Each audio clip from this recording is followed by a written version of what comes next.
ଅଟୋରେ ଚାଲାଣ ହେଉଥିଲା ବିଦେଶୀ ମଦ। ଜବତ କଲା ପୁଲିସ। ଅଟୋ ଡ୍ରାଇଭର ଅଟକ ରହିଛି।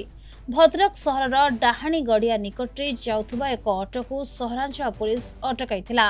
ଅଟୋକୁ ଯାଞ୍ଚ କରିବା ବେଳେ ଭିତରୁ 152 ଲିଟରରୁ ଅଧିକ ବିଦେଶୀ ମଦ ସହ ବିପୁଳ ପରିମାଣର ବିୟର ବୋଝେଇ ହୋଇଥିବା ପୁଲିସ ସୂଚନା ଦେଇଛି। ଅଟୋକୁ ଜବତ କରାଯାଇଥିବା ବେଳେ ସହରାଞ୍ଚଳ ପୁଲିସ ଅଟୋ ଡ୍ରାଇଭରକୁ ମଧ୍ୟ ଅଟକ ରଖିଛି। ଜବତ ମଦ ଅସଲ କି ନକଲି ସେ ନେଇ ଯାଞ୍ଚ ଆରମ୍ଭ ହୋଇଛି।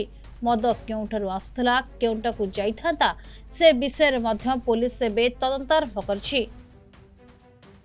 आम एसपी भद्रक निर्देश क्रमे वर्तमान ब्राउन सुगर एवं इलिगाल मद बिक्री उपरे रोक लगाइबा कंटिन्यूसली रेड जारी रही। से पर्यायक्रम आज सका आम गोटे विशेष सूत्र खबर पाइलु जड़े लोक डाहाणीगड़िया एरिया गोटे अटोरे विपुल परिमाणर मद फरेन लिकर नहीं अन्नपाड़ अभिमुखे जाऊँगी खबर पाई आम तुरंत घटनास्थल को जाइलु एवं बहुत चेष्टा क्रम आम उक्त अटो एवं अटो सहित मद सहित ड्राइवर को धरबार सक्षम होइथिलु एवं 10 पेटी मद थिला जहाँकि 152 लिटर 280 ml थिला।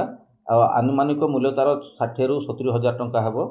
बर्तमान से कौठू मद नहीं कि आसला क्या पाखु नहीं कि आसला क्या पाखक नहीं कि जाऊला एवं तार मुख्य सूत्रधर के से विषय तदंत जारी रही एवं तदंत पर विधिवत पदक्षेप नियाजिबो। वर्तमान तो से ड्राइविंग करके नहीं कि जाऊला बर्तमान आम ड्राइवर हिसाब से देखीचु किंतु तार आहरी प्रिवियस कंडक्ट अच्छी एवं तार कन्सिक्वेंस कंडक्ट जो अच्छी तार आगु कौन केस अच्छी से सब विषय तदंत जारी रही विधिवत पदक्षेप नियाजिबो।